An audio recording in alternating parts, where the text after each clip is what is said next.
Hello students, welcome to this channel.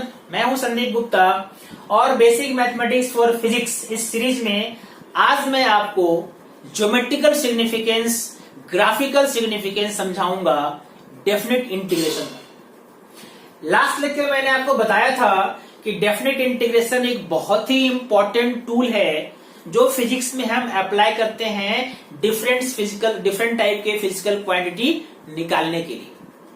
ठीक है, तो आज हम इस लेक्चर में डेफिनेट इंटीग्रेशन के कुछ ग्राफिकल और ज्योमेट्रिकल सिग्निफिकेंस समझेंगे और उसके क्या एप्लीकेशन है फिजिक्स में, फिर वो डिस्कस करेंगे।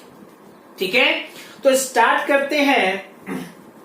ज्योमेट्रिकल देखो, डेफिनेट इंटीग्रेशन जब मैं बोलता हूं तो डेफिनेट इंटीग्रेशन का मतलब क्या होता है कि अगर आपने एक function F X D x को इंटीग्रेट किया, x के किसी वैल्यू के लिए, मान लो x के वैल्यू मैं लेता हूं, x का वैल्यू x1 से x2 के बीच आपने इंटीग्रेट किया।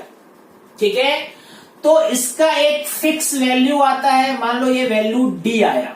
d कोई भी नंबर हो सकता है ना। आपने सॉल्व करके जो वैल्यू आया, मैं उसको d लिखता हूं। d डेफिनेट इंटीग्रेशन के लिए मैंने d लिखा। तो इसका ज्योमेट्रिकल मीनिंग क्या है कि अगर एफ एक्स और एक्स के बीच आपने एक ग्राफ ड्रॉ किया, ठीक है, एफ एक्स को आपने इस एक्सिस में दिखाया और एक्स को हमने इस एक्सिस के अलोंग अगर प्लॉट किया, तो जैसा भी ग्राफ आता है, मान लो कि ग्राफ कुछ ऐसा आया। ठीक है, ग्राफ का शेप कुछ भी हो सकता है, तो मैंने एज्यूम किया चलो ग्राफ का शेप ऐसा है। तो इसमें x क्या दो फिक्स वैल्यू है, लोअर लिमिट x1 और अपर लिमिट x2। तो x1 मान लो यहां पे ये x1 है और यहां पे ये x2 है। ठीक है, तो ये x1 और x2 के बीच में आपने इंटीग्रेट किया तो वैल्यू d आया। तो d का मतलब यहां पे क्या है, d का मतलब ये है कि अगर आपने x1 और x2 के बीच ग्राफ को बाउंड कर दिया, मान लो ये x1 और x2 के बीच में आपने ग्राफ को क्लोज कर दिया, तो x1 और x2 के बीच का ये जो एरिया दिख रहा है जिसको मैंने शेड किया, ठीक है, इसका इस पोर्शन का जो एरिया है वही एक्चुअल में d है। दैट मीन्स d के लिए हम यहां पे क्या लिखेंगे, area under F x curve, F x और एक्स कर्व बिटवीन, कहां से कहां तक आपने एरिया निकाला, आपने एरिया निकाला between x equal to x1 and x equal to x2। ठीक है, तो ये जो एरिया आएगा, this area is equal to d। यानी ये डेफिनेट इंटीग्रेशन का देखो यहां पे ये ज्योमेट्रिकल मीनिंग है। जब हम डेफिनेट इंटीग्रेशन करते हैं तो एक्चुअल में हम क्या फाइंड करते हैं, एरिया फाइंड करते हैं। ठीक है, किसका एरिया, जिसको आपने इंटीग्रेट किया है और जिसके रिस्पेक्ट में किया है इंटीग्रेट। इन दोनों का जो कर्व है उसका आप एरिया निकालते हैं between lower limit and upper limit. ठीक है, that is geometrical meaning of integration. आपको याद है ज्योमेट्रिकल मीनिंग ऑफ डिफरेंशिएशन क्या था, dy by dx। dy by dx slope था, है ना, y का या f(x) ग्राफ का स्लोप था। That was geometrical meaning of differentiation, है ना। तो जैसे डिफरेंशिएशन का मतलब होता है कर्व का स्लोप निकालो किसी पॉइंट पे, वैसे ही इंटीग्रेशन का ज्योमेट्रिकल मीनिंग होता है एरिया फाइंड करना, है ना। एरिया जो आपने निकाला लोअर लिमिट और अपर लिमिट के बीच में, है ना। अब देखो यहाँ पे लिमिट जानना जरूरी है, नहीं तो अगर मैंने आपको बोल दिया कि एरिया निकालो तो कहां से कहां तक, ये तो बहुत लंबा चला जाएगा, है ना। तो वो हो जाता है इनडिफिनिट इंटीग्रेशन। ये डिफिनिट इंटीग्रेशन है, इसमें एरिया का एक फिक्स वैल्यू आएगा x1 और x2 के बीच में, और वही है actual meaning of definite integration. अगर मान लो कि जैसे इसी डायग्राम को अगर मैंने अलग अलग तरीके से ड्रॉ किया होता, मान लीजिए कि आपको कुछ ऐसा ग्राफ है, मान लो कि ग्राफ आपने ऐसा ड्रॉ किया, ठीक है, ध्यान से समझना, ऐसा ग्राफ है, ये पॉइंट को आपने x1 लिया है, ये पॉइंट को x2 लिया है, ये किसका ग्राफ है, ये fx ग्राफ है, ये ओरिजिन है x के रिस्पेक्ट में, ठीक है। तो इस वाले कंडीशन में अगर आपको इंटीग्रेशन करना होता तो आप ये एरिया लेते। अब ये एरिया देखो ओरिजिन के नीचे है, मतलब ये एक्स एक्सिस के नीचे है, ठीक है। तो यहां पे ये जो d का वैल्यू आएगा ये नेगेटिव आएगा। कहने का मतलब अगर आप ये इक्वेशन लिखते हो यहां पे इंटीग्रेशन ऑफ एफ एक्स कुछ भी हो सकता है, कहां से कहां तक, x1 से x2, और ये वैल्यू अगर d आ रहा है तो ये जो d होगा ये नेगेटिव होगा। मतलब कोई भी एरिया जो इस एक्सिस के नीचे है तो हम क्या लेंगे, नेगेटिव लेंगे, d इज नेगेटिव। समझ में आया। यहां पे इंटीग्रेशन पॉजिटिव आएगा अगर करोगे तो, है ना, डेफिनेट है कि पॉजिटिव ही आएगा, लेकिन यहां पे इंटीग्रेशन क्या आएगा, नेगेटिव आएगा। आपने बस ज्योमेट्रिकली इसको देख के बता दिया कि इसका इंटीग्रेशन का वैल्यू कितना आएगा, नेगेटिव आएगा। अगर मान लो कि एक और मैं करता हूं, यहां पे ध्यान से देखना, अगर मान लो एफ एक्स और एक्स के बीच का ग्राफ कुछ ऐसा है मान लो, और ये सिमेट्रिकल है, मतलब ये पार्ट और ये पार्ट जो है बिल्कुल एक दूसरे के इक्वल है, और मैंने बोला कि आप x1 और x2 के बीच करो इसको इंटीग्रेट। तो बस इस चूंकि ये सिमेट्रिकल है तो आपको मालूम है कि ये जितना प्लस में होगा ये इतना माइनस में होगा। यानी अगर मान लो यहां से यहां तक प्लस डी आया तो यहां से यहां तक क्या आएगा, माइनस डी, और डी माइनस डी क्या हो गया, जीरो। यानी ये श्योर है कि जब आप इसको इंटीग्रेट करोगे F X D X from x1 to x2 तो इसका इंटीग्रेशन जीरो ही आएगा, क्योंकि ये क्या है, बिल्कुल सिमेट्रिकल है। तो आपने देखो यही ज्योमेट्रिकल सिग्निफिकेंस है। आप बस शेप देख के, ग्राफ देख के बता दिया आपने कि इसका इंटीग्रेशन जीरो है, फॉर्मूला लगाने का जरूरत नहीं है, ठीक है। एक एग्जांपल से आपको समझाता हूं, तब तक आप इसको नोट करो।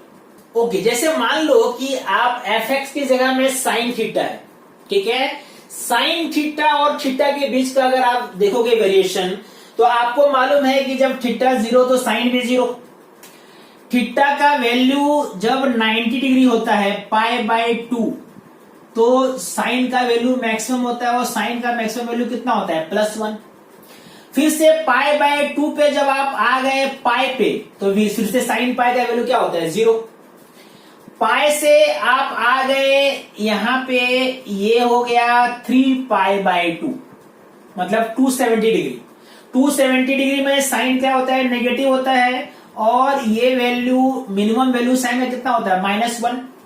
और फिर से यहां पे आप पहुंच गए 2π और यहां पे वैल्यू क्या हो गया, 0। तो देखो ध्यान से अगर आप समझ रहे हो इसको, तो साइन का वैल्यू 0 से 1 इंक्रीज करता है, फिर 1 से 0 डिक्रीज, नीचे भी 0 से 1, 0 से -1 से 0। तो क्या ये सिमेट्रिक है कि नहीं बताओ। देखो ये अगर देखोगे तो ये दोनों सिमेट्रिकल है, ये दोनों इक्वल एरिया वाले दिख रहे हैं आपको, ठीक है, क्योंकि जिस हिसाब से इधर बढ़ रहा है उसी हिसाब से इधर भी चेंज हो रहा है। तो इन दोनों का अगर आपने यहां से यहां तक किया होता इंटीग्रेट तो ये मान लो +d आया होता, और यहां से यहां तक करोगे इंटीग्रेट तो क्या आएगा, -d। तो पूरा जब 0 से 2π करोगे तो इंटीग्रेशन क्या आएगा, 0 आएगा, क्योंकि d इसका एरिया, मान लो इसका एरिया +d है, इसका एरिया -d है, तो यहां से यहां तक नेट एरिया कितना हो गया, अगर मैं आपको बोलूं कि total area between theta equal to 0 to theta equal to 2 pi, तो ये क्या है, 0 आएगी नहीं, बताओ।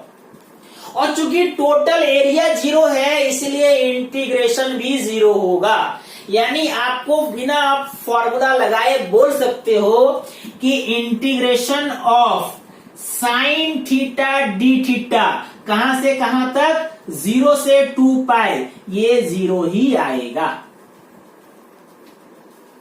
समझ में आई बात? क्योंकि 0 से 2 पाई के बीच के ग्राफ का एरिया क्या है, 0 है। जितना इधर प्लस है उतना इधर माइनस है, इसलिए एरिया को देख के आप इंटीग्रेशन निकाल सकते हो। यही ज्योमेट्रिकल सिग्निफिकेंस है इंटीग्रेशन का।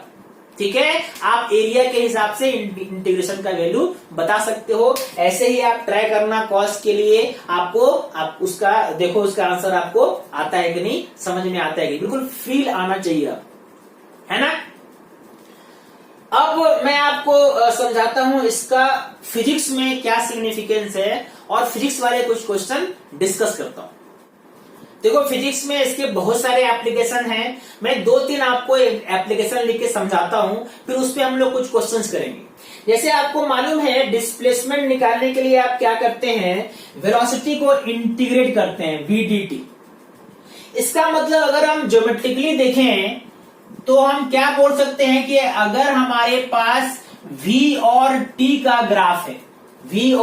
ग्राफ है, और निकालना है आपको डिस्प्लेसमेंट, ठीक है। अगर मान लो VT का ग्राफ ऐसा है और आपको निकालना है डिस्प्लेसमेंट निकालना है आपको T1 से T2 के बीच, तो आप क्या करेंगे, T1 और T2 के बीच इसको बंद करके इसका एरिया निकाल देंगे। ठीक है, ये जो यहाँ पे एरिया आया, यही एरिया डिस्प्लेसमेंट होगा। ठीक है, इस एरिया का जो वैल्यू है, area of shaded portion will be equal to displacement. यानी डिस्प्लेसमेंट निकालने का ये ग्राफिकल मीनिंग है, और ये आपने 9th क्लास में पढ़ा है कि area under VT graph equal to displacement या distance travel by the particle. कैसे निकालते हैं, क्यों ऐसा होता है, अब आपको ये समझ में आ जाएगा। दूसरा देखो, वर्क डन जब निकालते हैं हम, तो फोर्स FDS, ठीक है, FDS मतलब फोर्स को डिस्प्लेसमेंट के रिस्पेक्ट में डिफरेंशिएट करते हैं।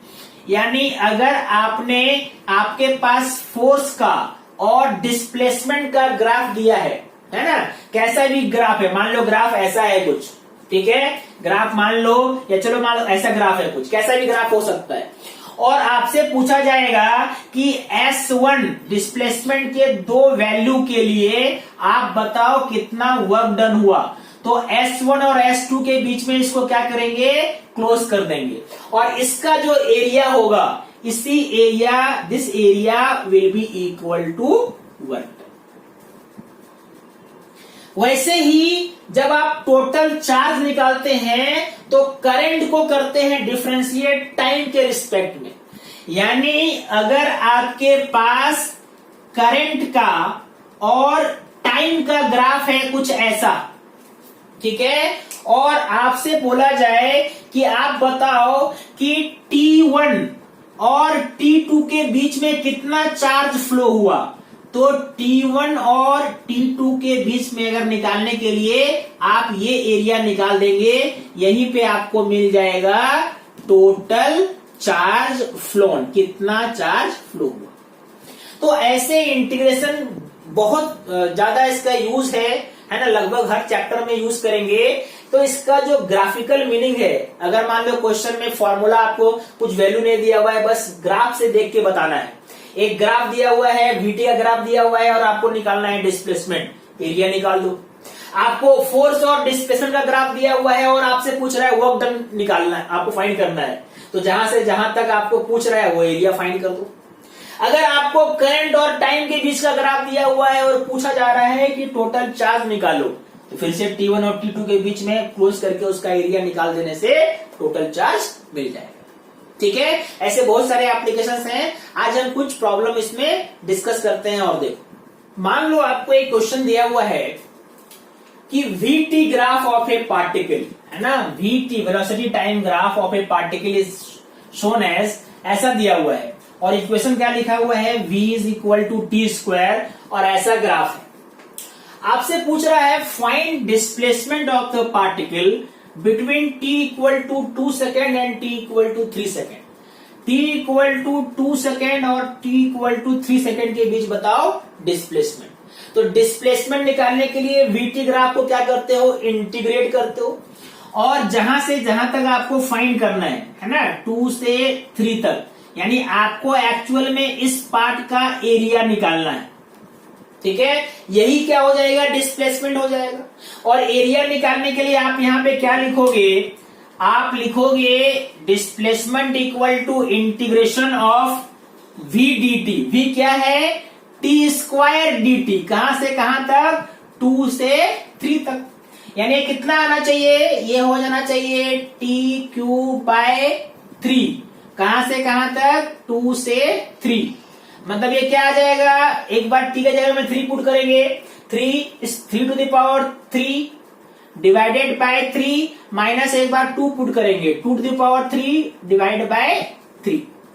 ये हो जाएगा 27/3, और ये हो जाएगा 8/3, है ना। मतलब 27/3 माइनस 8/3, ये कितना हो गया, 19/3। यानी अगर आपसे ये पूछा जाता ये जो पार्ट है, इस पार्ट का एरिया कितना है, तो जो डिस्प्लेसमेंट है वही एरिया है। यानी एरिया भी कितना होता है, 19/3 मीटर स्क्वायर, 19/3 मीटर स्क्वायर। ठीक है, अब ये जो एरिया है ना, जब इसका हम एरिया फाइंड करेंगे और ये डिस्प्लेसमेंट है, इन दोनों का मैग्नीट्यूड क्या होना चाहिए, इक्वल होना चाहिए। ठीक है, तो अगर आपसे एरिया पूछा जाएगा या डिस्प्लेसमेंट पूछा जाएगा, दोनों का वैल्यू सेम। ठीक है, एक और देखो। ओके, अब देखो एक वीटी ग्राफ आपको दिया हुआ है, और वीटी ग्राफ के हिसाब से वेलोसिटी टाइम ग्राफ दिया हुआ है, और आपसे पूछा जा रहा है कि बताओ 6 सेकेंड में कितना डिस्प्लेसमेंट है पार्टिकल का। ठीक है, तो जब हम डिस्प्लेसमेंट निकालेंगे, तो चूंकि डिस्प्लेसमेंट का फॉर्मूला, डिस्प्लेसमेंट हम कैसे करते हैं, integration of velocity time from t1 to t2। ठीक है, तो आप यहां पे देखो ग्राफ का शेप अलग अलग टाइम के लिए अलग अलग है। तो यहां पे इसको आप 3 पार्ट में डिवाइड कर सकते हो, जितने पार्ट में आप चाहो डिवाइड कर सकते हो। यहां पे ये हम चलो इसको फर्स्ट लिखते हैं, इसको सेकेंड, इसको थर्ड और इसको फोर्थ। इन चारों का जो आप एरिया फाइंड करोगे, आपको मालूम है कि डिस्प्लेसमेंट एक्चुअल में पूरे एरिया का सम है। तो सबसे पहले आप बताओ कि 1 का कितना एरिया है। ये होगा डिस्प्लेसमेंट बिटवीन 0 to 1 सेकेंड, और इसका एरिया कितना हो जाएगा, यानी डिस्प्लेसमेंट 1 अगर हम लिखेंगे तो ये ट्रायंगल है, तो ट्रायंगल का एरिया क्या हो जाएगा, हाफ इंटू बेस। बेस कितना है, 1, और हाइट कितना है, 2, मतलब ये हो गया 1 मीटर। यानी 1 सेकेंड में पार्टिकल 1 मीटर डिस्टेंस ट्रेवल करता है। ओके, दूसरा चलो अब आते हैं, अब बात करते हैं 1 से 3 के बीच में ये कितना टाइम गैप है। ये टाइम गैप 2 सेकेंड का है, और ये भी 2 है, तो एक तरह से ये स्क्वायर हो गया। ये भी 2 है और ये भी 2 है, तो स्क्वायर का एरिया क्या होगा, 2 इंटू 2 मतलब 4 मीटर। कितना डिस्प्लेसमेंट हो गया, 4 मीटर। ठीक है, अब ये देखो 3 से 4 के बीच का कितना टाइम गैप है, 1 सेकेंड का टाइम गैप है, और ये कितना है, 2, और ये ट्रायंगल है, तो ट्रायंगल का area half into base into height. Base यहां से यहां तक का लेंथ कितना होगा, टाइम कितना है, 1, और यहां से यहां तक ये कितना है, 2, यानी ये हो गया 1 मीटर। S3 भी आ गया। S4 के लिए क्या, S4 भी राइट एंगल ट्रायंगल है, लेकिन इस बार यहां ये टाइम जो है ये कितना है, 2 सेकेंड, और ये कितना है, 4, ये कितना है 4 है ना, हाँ ये कितना है 4 है। दैट मीन्स इस बार कितना हो गया एरिया, हाफ इंटू 2 इंटू 4, मतलब 4 मीटर नेगेटिव में। क्यों नेगेटिव में, क्योंकि ये जो डिस्प्लेसमेंट है वो टाइम एक्सिस के नीचे है। तो अगर आप टोटल डिस्प्लेसमेंट निकालोगे, टोटल डिस्प्लेसमेंट अगर हम निकालेंगे तो ये कितना हो जाएगा, 1 + 4 5, 5 + 1 6 और 6 - 4 यानी 2 metre. That is the answer. ठीक है, तो ऐसे हम वेलोसिटी टाइम ग्राफ या किसी भी एरिया के कॉन्सेप्ट से, डेफिनेट इंटीग्रेशन के कॉन्सेप्ट से कोई फिजिकल क्वांटिटी निकाल सकते हैं।